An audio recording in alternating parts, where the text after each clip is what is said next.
Voilà, le baptême et nous aujourd'hui. Donc on a vécu des beaux baptêmes dimanche passé. Et parfois le réflexe qu'on a quand il y a un baptême, c'est de se dire, le baptême en fait c'est quelque chose qui concerne ceux qui débutent dans la foi, ils viennent de se convertir. Puis c'est formidable qu'ils puissent faire ça, mais si ça fait 5, 10 ans, 20 ans, 40 ans qu'on est au Seigneur, qu'est-ce que ça peut encore nous apporter cette affaire-là? Puis des fois on se dit, c'est bon pour eux, mais nous ça nous interpelle plus tant que ça. Alors, en fait, l'exercice ce soir, c'est de montrer qu'en fait, il y a des implications encore pour nous aujourd'hui de notre baptême. Et puis quand il y a des baptêmes, en fait, c'est pas juste de se réjouir pour ceux qui se sont fait baptiser, mais de se réjouir que nous, un jour aussi, on a fait cette démarche et qu'est-ce que cette démarche signifiait. Alors, le parcours qu'on va faire va être d'aller dans l'Épître aux Romains, au chapitre 6. Et puis j'ai demandé à 3 personnes qui ont des bonnes voix, qui vont parler fort, puisqu'il faut que les gens qui sont de l'autre bord du micro soient capables de nous entendre. Alors, est-ce que quelqu'un pourrait lire les versets, donc dans Romains 6, les versets 1 à 5? Oui. 1 à 5. Alors, quelqu'un, 6 à 11, Guylaine. Et puis, Denis, ça sera 12 à 14. Okay. Que dirons-nous donc? Demeurions-nous dans le péché afin que la grâce abonde? Loin de là. Nous qui sommes morts au péché, comment vivrions-nous encore dans le péché? Ignorez-vous que nous tous qui avons été baptisés en Jésus-Christ, c'est dans sa mort que nous avons été baptisés. Nous avons donc été ensevelis avec lui par le baptême en sa mort, afin que, comme Christ est ressuscité des morts par la gloire du Père, de même nous aussi, nous marchions en nouveauté de vie. En effet, si nous sommes devenus une même plante avec lui par la conformité à sa mort, nous le serons aussi par la conformité à sa résurrection. Nous savons que notre vieil homme a été crucifié avec lui, afin que le corps du péché soit réduit à l'impuissance, et qu'ainsi nous ne soyons plus esclaves du péché. En effet, celui qui est mort est libéré du péché. Or, si nous sommes morts avec Christ, nous croyons que nous vivrons aussi avec lui. Car nous savons que Christ ressuscité ne meurt plus. La mort n'a plus de pouvoir sur lui. Christ est mort et c'est pour le péché qu'il est mort, une fois pour toutes. Maintenant qu'il est vivant, c'est pour Dieu qu'il vit. De la même manière, vous aussi, considérez-vous comme morts pour le péché et comme vivants pour Dieu en Jésus-Christ notre Seigneur. Que le péché ne règne donc plus dans votre corps mortel pour vous soumettre à lui par ses désirs. Ne mettez plus vos membres au service du péché comme des instruments de justice, mais au contraire, livrez-vous vous-même à Dieu comme des morts revenus à la vie, et mettez vos membres à son service comme des instruments de la justice. Amen. En effet, le péché n'aura pas de pouvoir sur vous, puisque vous n'êtes plus sous la loi, mais sous la grâce. Merci.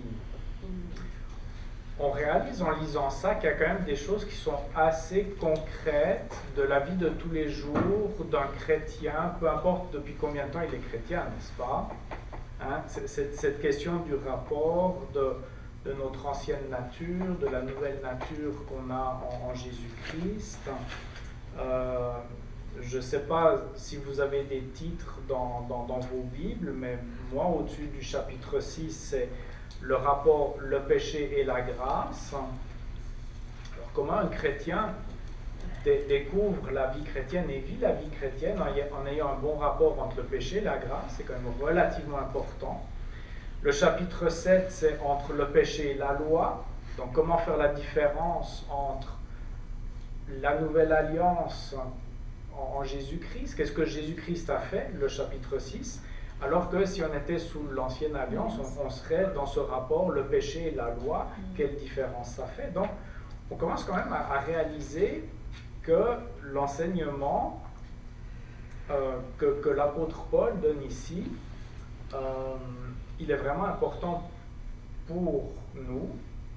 Et puis il s'articule autour du verset 3, « Ignorez-vous que nous avons tous été baptisés en Jésus-Christ et c'est en sa mort que nous avons été baptisés. » Il y a un rapport qui se fait directement associé à la nouvelle naissance et à un geste qui est posé par le baptême, mais quelque part qui va nous accompagner et puis s'étirer tout au long de notre vie, mais en se souvenant de la réalité du baptême. C'est pour ça que quand on vit des baptêmes, c'est bon pour nous d'y réfléchir un petit peu et puis de se dire, profitons des enseignements qui sont donnés par le baptême pour notre vie aujourd'hui.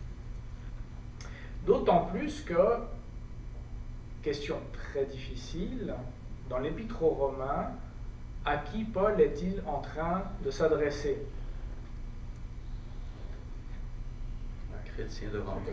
Oui, des chrétiens de Rome, exactement. Ils sont à Rome et ils sont chrétiens. Je vous avais dit que c'était une question facile. Maintenant, ils sont tous baptisés. Si ce sont des chrétiens qui font partie d'une église qui est à Rome, ils sont déjà tous baptisés. Donc, Paul ne se gêne pas à des chrétiens déjà baptisés de donner des enseignements qui vont s'articuler autour d'un baptême qu'ils ont déjà vécu. Paul n'est pas en train de faire un enseignement à des gens qui ne sont pas encore baptisés en leur disant, voilà, quand vous serez baptisés, voilà ce qui va arriver une fois que vous aurez été baptisés. Non, il s'adresse aux Romains en disant, ce que vous avez fait, voilà qu'est-ce que ça a encore comme conséquence et comme incidence pratique pour vous aujourd'hui qui êtes des croyants. Et voilà ce que j'ai envie d'approfondir avec vous dans les enseignements que je suis en train de vous envoyer ici au chapitre 6. Alors, ceci étant dit, le rapport qui est exprimé par le baptême et ce qui est signifié par le baptême, j'aimerais vous lire le commentaire, ou en tout cas l'illustration qu'en a fait un théologien dans... c'est un extrait de le livre, enfin c'est un commentaire de l'évangile, l'épître aux Romains, mais où l'auteur qui s'appelle Stuart Olyott, l'épître aux Romains en fait c'est l'évangile ni plus ni moins, c'est comme ça qu'il a intitulé ce livre. Mais il commence en donnant une illustration, en essayant de faire une espèce d'histoire à la John Bunyan, avec le voyage du pèlerin. Alors, voilà comment il explique ce que l'on trouve dans le chapitre 6 de l'Épître aux Romains. Je trouvais ça savoureux, puis je trouve que ça permet d'éclairer certaines choses et de nous permettre de nous les approprier d'une manière un petit peu plus concrète. Il était une fois, je vais toujours commencer par ça, il était une fois enfermé dans le château d'un maître cruel, un pauvre esclave qui devait se plier à toutes ses exigences. Sa misère s'accroissait, car le tyran lui rendait la vie amère et ne cessait de le harceler. Il appuyait parfois une échelle contre le mur pour s'échapper, mais ne montait jamais bien loin avant de voir surgir son maître, qui le tirait en bas, le jetait à terre et le battait encore et encore, presque jusqu'à la mort. Rien ne semblait pouvoir le délivrer. Or, plus loin, dans la contrée, habitait un roi très puissant, qui imagina par amour un plan merveilleux pour délivrer ce pauvre prisonnier. Inutile d'entrer dans tous les détails, sauf pour dire que le roi fit mourir l'esclave en le clouant sur une croix. Le tyran, recherchant son esclave, le trouve mort à son grand dépit. Il ne peut plus rien exiger de lui. Il a perdu tous ses droits sur cet esclave. L'ancienne relation qui existait depuis si longtemps a définitivement disparu. Une fois l'esclave enterré, le grand roi survient, le ramène à la vie et l'accueille dans son palais. La reconnaissance pour une si merveilleuse délivrance submerge notre homme. Sa joie déborde envers ce roi si sage, si aimant, si puissant. Son cœur s'emplit d'un amour sincère pour celui qui l'a délivré et il décide de se consacrer dorénavant à son service. La mort a mis fin à l'ancienne servitude, excusez-moi. Ayant reçu une telle nouveauté de vie, il ne désire servir aucun autre maître. Il est mort pour l'ancien, c'est-à-dire le péché, et il vit maintenant pour le nouveau, c'est-à-dire Dieu. Vous, chrétiens, devez comprendre votre relation avec le péché, cet ancien maître qui régnait sur vous. Vous êtes passé par la mort qui a définitivement rompu ce lien. Et c'est pour ça que dans ce chapitre, ça dit que vous êtes morts avec Christ. Vous avez été crucifiés avec Christ. Le péché qui dominait sur vous, cruel, tyrannique, qui vous maintenait dans la servitude et la misère, ne peut donc plus contrôler votre vie. Vous en avez été libérés. Vous êtes morts au péché. Une fois mort au péché, vous avez été ressuscités. Et c'est tout ce qui est dit ici dans ce chapitre, entre les versets 1 à 5, qui nous présente ce mouvement d'être crucifié avec Christ et d'être ressuscité avec lui. Vous vivez maintenant avec l'assurance de ne plus jamais connaître la mort, ce que l'on voit au verset 8. Or, si nous sommes morts avec Christ, nous croyons que nous vivrons aussi avec lui, car nous savons que Christ ressuscité ne meurt plus. La mort n'a plus de pouvoir sur lui. Et tout ça, cette symbolique, on la retrouve dans le geste posé par le baptême, et le baptême s'articule autour de ces réalités-là.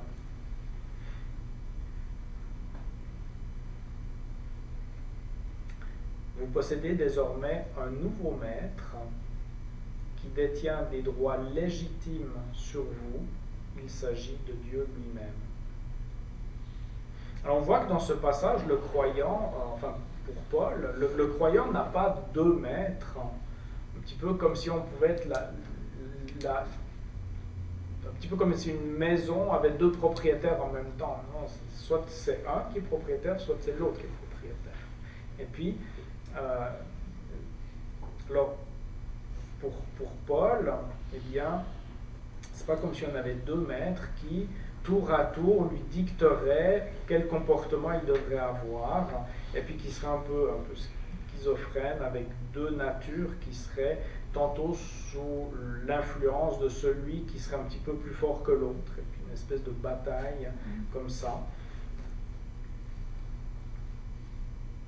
Quiconque est en Christ est une nouvelle création. Les choses anciennes sont passées, toutes choses sont devenues nouvelles. Le vieil homme a disparu au profit du nouveau. Ça, je l'attribue à Luther, je ne sais pas, je n'ai pas vérifié si c'est lui, mais c'est comme, il aurait dit, en fait, dans le baptême, le vieil homme, il est noyé sous l'eau, mais la chair, la vieille nature, a la capacité de nager longtemps sous l'eau encore, avant d'être complètement noyé. Donc, il y a quand même pour nous aujourd'hui ce rapport que finalement, nous ne sommes plus à ne plus pécher, mais ce qu'il faut réaliser, c'est que nous pouvons ne pas pécher parce que nous ne sommes plus sous la domination du péché. Ce n'est plus qui a la puissance sur nous. Et il n'a plus cette puissance parce que légalement, d'une manière juridique, étant mort avec Christ, ben, la mort vient mettre fin à n'importe quel acte de propriété. Et en même temps, ben, Jésus ne nous a pas laissés morts avec lui, mais nous dit que si nous sommes en Christ, quand Christ ressuscite, nous ressuscitons avec lui. Et quand ces événements se sont-ils déroulés, quand est-ce que, pour nous chrétiens, quand est-ce qu'on est mort au péché et quand est-ce que Dieu nous a ressuscités? Elles ont été acceptées. Est-ce que c'est quand nous, on a choisi Jésus, ou c'est quand Jésus a donné sa vie à la croix, il y a 2000 ans? En fait, pour Paul, et si c'était vrai pour les Romains, en fait, c'est quand Christ a donné sa vie à la croix, c'est comme si nous, c'était déjà à ce moment-là qu'on a été crucifiés. Parce que même dans la pensée de Paul, on voit que notre salut, même avant la croix, avant la fondation du monde, est destiné. Hein? Donc, pour nous, on doit jongler un peu avec cette échelle du temps. On a toujours l'impression que ça va dépendre de moi, quand moi je me suis, quand j'ai fait une décision pour Jésus. Mais encore là, non, regarde, dis-toi que c'était il y a 2000 ans que c'est devenu réalité. Mais c'est devenu réalité parce que de toute éternité, avant la fondation du monde, Dieu en avait décidé ainsi. Hein? Donc finalement, ça nous permet aussi un petit peu de se dire, ok, il y a des choses qui sont difficiles aujourd'hui, mais Dieu n'est pas surpris, Dieu n'est pas pris au dépourvu. Christ a déjà payé, il est mort pour ça, et il est ressuscité pour ça, et il nous amène dans ce mouvement, il nous amène avec lui. Et puis ça c'est vraiment pour qu'on puisse vivre dans cette perspective de la grâce. Autrement, qu'est-ce qu'on fait? On arrive au chapitre 7 de l'Épître aux Romains. Là, le chapitre 7, ça c'est très déprimant. Parce que ça nous dit, ben, le bien que je voudrais faire, j'arrive pas à le faire, et puis le mal que je voudrais pas faire, c'est ça que je fais. Ouais.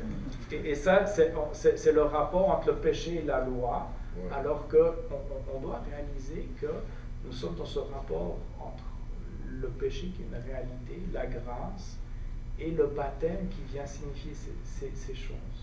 Et vous comprenez pourquoi le mouvement maintenant, pourquoi nous en tant qu'Église baptiste, on trouve que c'est tellement important que ce mouvement du baptême se fasse dans l'immersion où on est englouti, enseveli pour ressortir.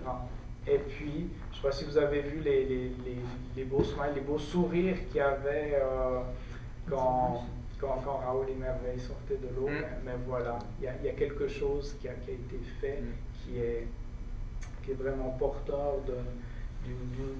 d'une décision à laquelle, ben voilà, ils sont en train d'entrer dans quelque chose qui est beaucoup plus grand qu'eux, mais eux, ils avaient une réponse à donner. Ils avaient à donner cet acquiescement de dire, ben oui, c'est dans cette direction-là que je veux marcher. Alors, on voit que pour nous, chrétiens, eh bien, tout part d'un décret de Dieu.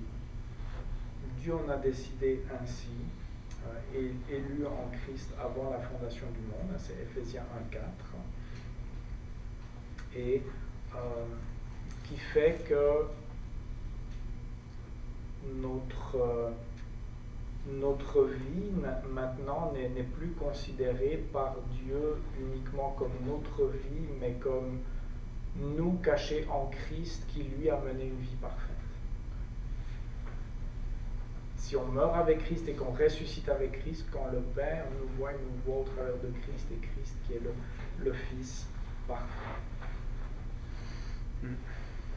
J'ai hâte de monter au ciel avec Jésus, puis revenir sur la terre, puis je veux amener mes 2 chats, et mon frère Samuel. Mais en même temps, nous, on doit vivre encore dans ce monde. Et puis, la manière de vivre avec la réalité de ce baptême et de la signification de ce baptême, et pour nous, aujourd'hui, eh bien, il y a un lien à faire entre l'autre ordonnance que Jésus a donnée. Il y a combien d'ordonnances que Jésus a données? Deux. Le baptême et la Sainte Seine. Et c'est intéressant de voir qu'il y a une proximité de sens vraiment très grande entre le baptême et la Sainte Seine. Il y a des similitudes dans beaucoup de domaines, puis il y a aussi des distinctions. Alors, si on regarde au niveau des similitudes, en quoi le baptême et la Sainte Seine sont semblables, on va dire que le baptême est un signe extérieur et visible d'une réalité intérieure qui est invisible. Et finalement, la Seine, prendre la Seine, en fait, c'est la même chose. C'est un signe visible, mais d'une réalité invisible.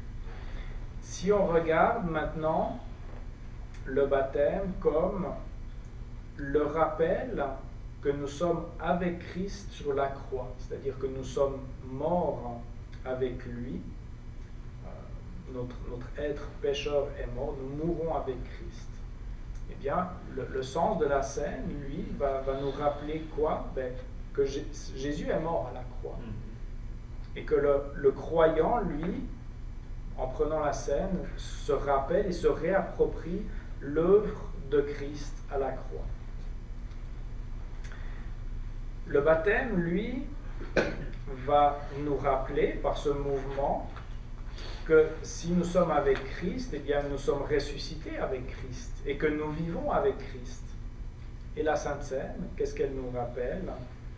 Eh bien que nous prenons un engagement à vivre en communauté, une affirmation que Jésus revient et que nous attendons son retour.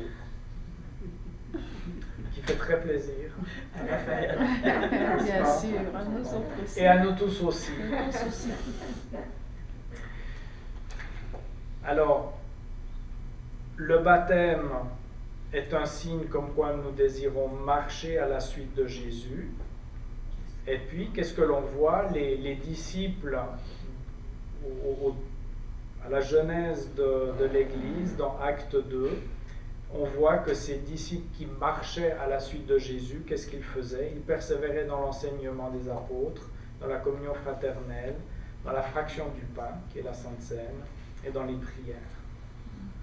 Donc, l'un va encore avec l'autre.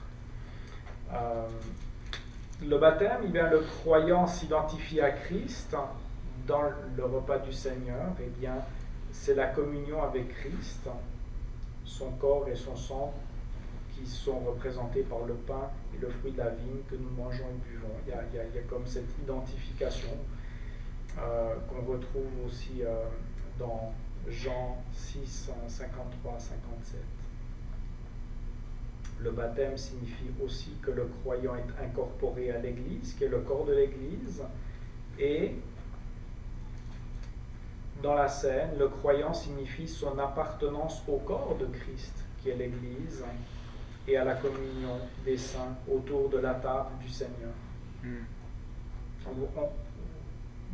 On peut, il y en a encore d'autres, hein?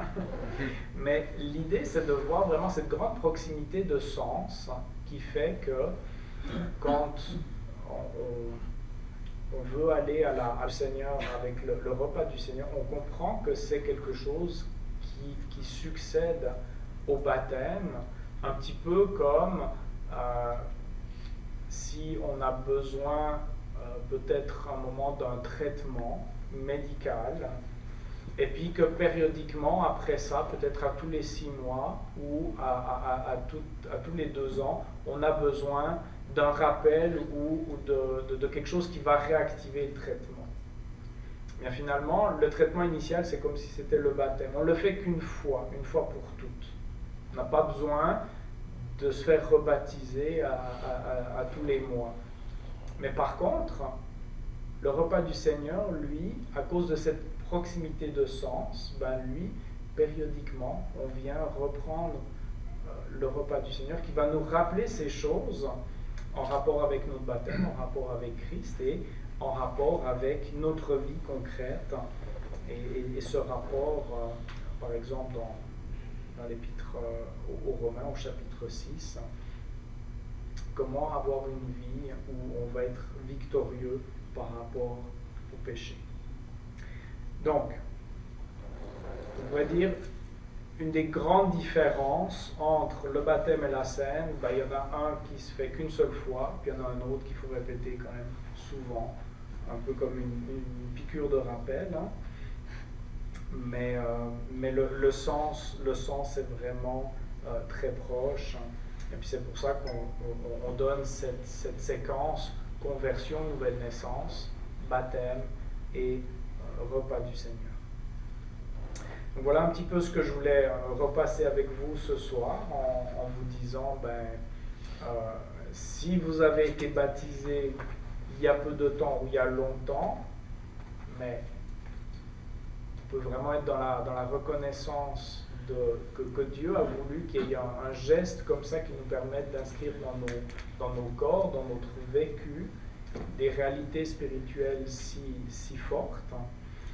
Et puis en même temps, chaque fois qu'on prend le repas du Seigneur, nous souvenir de qu'est-ce qui a été fait et puis de comment nous pouvons vivre en nouveauté de vie en nous disant, oui, nous sommes une nouvelle créature, une nouvelle création. Les choses passées sont un mauvais maître. Je ne sais pas si vous avez des questions par rapport à ce passage. C'est pas tant une question qu'un commentaire par rapport à la formule que vous avez utilisée pour le baptême. J'ai pas vu beaucoup de baptêmes dans des églises baptistes. Avant, j'ai assisté à quelques baptêmes dans les milieux de frères. Là. Mais j'ai trouvé ça intéressant qu'une des choses que les gens disaient, c'était un engagement envers l'église locale, de poursuivre au sein de l'église locale où ils se sont fait baptiser. Et je trouvais ça intéressant. Au début, ça m'a fait sourciller. Et on a revisionné un peu les baptêmes, Marie et moi, le soir même. Puis, non, j'ai trouvé ça bon parce que j'aime le côté, l'accent sur, pas juste moi, ma petite personne, je suis un individu et ça s'arrête là. Non, c'est que tu es une communauté, là. Puis je trouve que c'est simple pour nous parce qu'on est tellement dans une culture, comme j'imagine, ça doit être frappant pour vous aussi de vous remarquer ça, on est très individualisé. C'est moi, ma petite personne, mes petites affaires, mon petit coin, et c'est de ça, tu sais. Puis c'est bon qu'on ait ces rappels-là, cette emphase-là, pour comme casser ça un peu. En tout cas, moi, c'est des bons rappels que j'ai besoin d'avoir, là. Ouais. Tout à fait, la notion du baptême qui nous incorpore à un seul corps, qui fait qu'on a...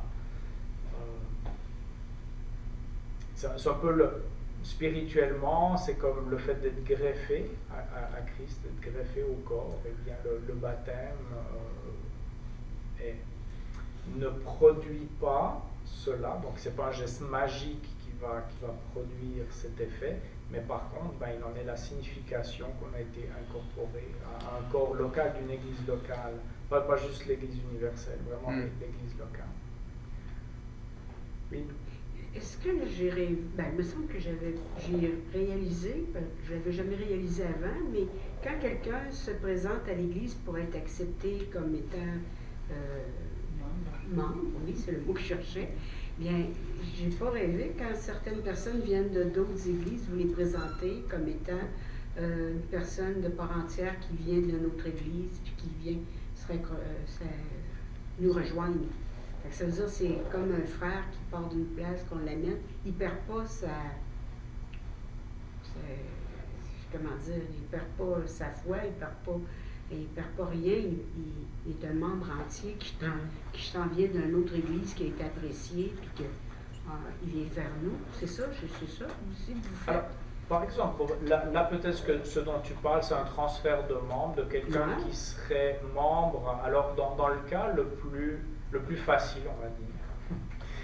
Mettons que ça soit quelqu'un d'une église qui fasse partie de la même famille d'église que nous, qui a été membre là-bas, qui a eu un ministère là-bas à servir, etc. Si elle déménage et qu'elle arrive ici à l'église Renaissance, ben, le transfert par... il y aura peut-être une lettre qui va être écrite par l'église qui l'envoie, puis etc., qui fait qu'on très rapidement on va pouvoir recevoir ce frère ou cette sœur exactement comme membre qu'il était là-bas, il devient membre ici. Maintenant, si ça vient d'églises avec qui on a moins de contact ou peut-être qui ont des manières de vivre leur foi différentes de la nôtre, à ce moment-là, on va prendre plus de temps de voir s'il y a une acclimatation et puis une adaptation de la personne pour vivre ici. Puisqu'on ce qu'on a toujours l'habitude de faire, c'est quand même écouter le témoignage de la personne, parce que accueillir un membre dans l'Église, ben, il faut que tous les membres puissent accueillir la personne en connaissant cette personne. Et le témoignage est quand même la manière adéquate de le faire. Et le mieux. Oui. Alors, notre frère, il a soulevé quelque chose de très intéressant, hein? Et c'est parce que je pense que cette affaire de faire un autre baptême, je pense que oui, c'est effectivement au niveau local, dans la mesure que dans des églises comme moi, j'ai été dans d'autres églises, je vois qu'il y a des églises où les interactions au niveau, quand on parle d'interaction interpersonnelle, ça se fait beaucoup mieux dans d'autres églises. Comme il y a des églises que des membres vont fréquenter, ils vont se sentir beaucoup plus appuyés, beaucoup plus en famille. Il n'y aurait pas trop de l'individualisme. Puis ça va faire en sorte que la personne va se sentir à l'aise. Puis au lieu de, par exemple, faire une lettre de démission comme membre, et puis pour aller dans une autre église, tout ça là, parce que ce qui arrive, c'est que la personne va sentir que sa place est réellement à l'église, que la personne est venue.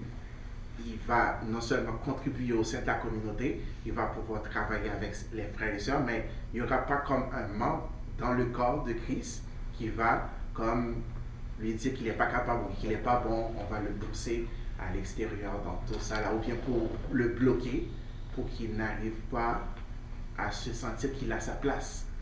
Donc c'est un point de vue que je vois, effectivement, et ça arrive parfois, c'est comme on peut dire que il y a comme des églises où tous les membres au sein de l'église, ils ont comme leur place, même si tout le monde ne va pas jouer le même rôle, mais ils vont comme se sentir intégrés, au lieu qu'il y aurait une catégorie de membres qui se sont intégrés, puis une autre partie où ils ne sont pas intégrés. C'est ça, comme l'église ici Renaissance, ben on a, si vous suivez un petit peu le parcours de ceux qui deviennent membres, ben, à un moment donné, quand ils deviennent membres, ben, c'est l'assemblée aussi qui fait comme un vote pour accueillir et ratifier la décision.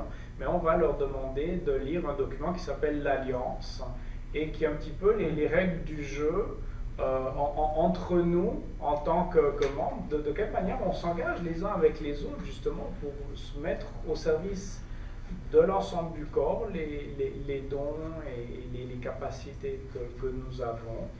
Alors, ça ne s'ajoute pas à l'alliance que Dieu fait avec nous au moment de notre salut, mais ça vient nous dire, dans l'église locale, voilà comment nous allons interagir les uns avec les autres, pour que ça soit vraiment une famille, un endroit où, comme pierre vivante, on s'édifie les uns les autres, mais on édifie surtout le corps de Christ. Et j'imagine que vous avez aussi une espèce de je vais dire une constitution, ou plutôt une confession de foi. Oui, tout à fait. Étiez-vous là? Non, malheureusement, non, on a manqué le bateau. Non, effectivement. On était missing in action. Mais c'est pas un bateau qui est parti pour toujours, là. Ah. Non, merci, Cornelia. 100%.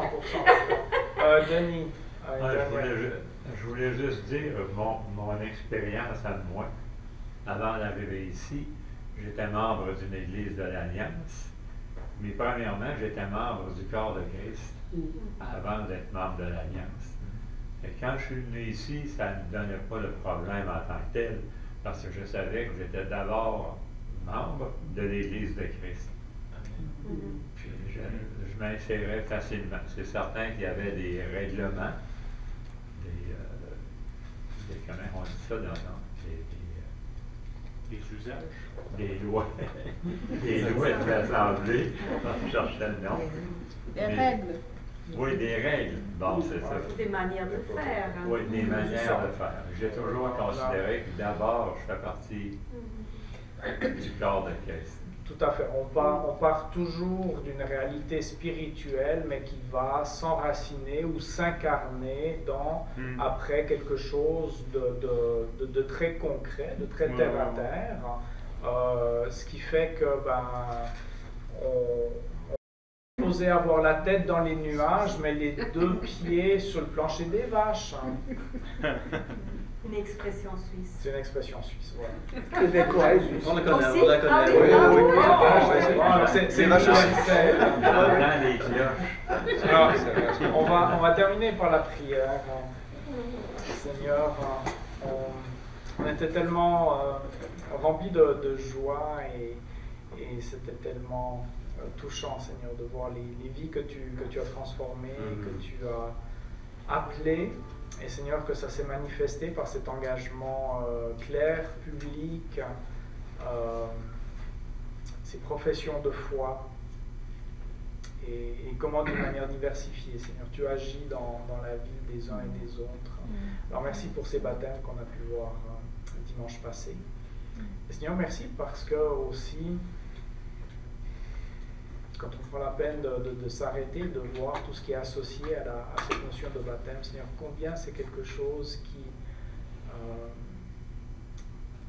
a un impact justement pour ne pas qu'on vive sous la défaite, pour ne pas vivre sous l'accusation constante. Non, Seigneur, nous sommes passés d'un royaume des ténèbres à un royaume avec une admirable et belle lumière. Et merci parce que quand tu nous as arrachés à cela, Seigneur, tu nous as invités à ta table.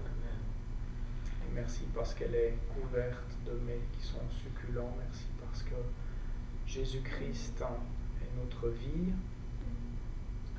Merci pour son corps qui a été donné pour nous. Merci pour son sang qui a coulé pour nous. Pour cette nouvelle alliance dans laquelle nous pouvons être et vivre et grandir, l'alliance de sa grâce. Bon, Seigneur, que ça nous donne toute la motivation et tout le désir de vivre une vie qui te glorifie et qui t'honore, et certainement de nous éloigner le plus possible d'une vie qui serait marquée par le péché, puisque ce n'est plus lui le maître qui règne sur nos vies. Merci Seigneur pour tout ce que tu as accompli pour nous, que nous puissions mettre en pratique jour après jour. Amen. Amen.